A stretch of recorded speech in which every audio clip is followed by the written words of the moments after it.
لو انت لعيب فولي بول بتتمرن ازاي في الجيم؟ يلا بينا. اول حاجه لازم تعرف ان من ناحيه النفس ومن ناحيه العضل لازم يبقى عندك قوه تحمل رهيبه. طب تعالى نتكلم اول حاجه عن العضل. انا بنصح اي لاعب فولي يخش الجيم يتمرن بنظام الانديورنس لمده اسبوع علشان يبقى عنده قوه تحمل العضله. في نفس الوقت الاسبوع اللي بعده يلعب سترينث علشان قوه العضله. السترينث من 1 ل 6 عدات وزن تقيل، والانديورنس من 15 ل 25 عده وزن متوسط او خفيف. طبعا ما ننساش ان لاعب الفولي مش مطلوب منه ان هو يكون ضخم، على قد ما مطلوب منه ان يكون عنده قوة تحمل وقوة عضلية في نفس الوقت. بالاضافة ان كل مركز في لعبة الفولي لازم يركز على عضلات معينة بصورة اكبر عن زميله عشان يقدر ينفذ المطلوب منه.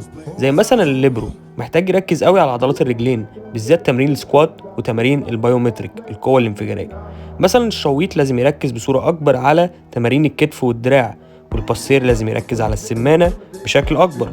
وطبعا في الآخر التمارين اللي قلتها دي كل الفريق هيتمرنها، بس بتختلف نسبة التركيز.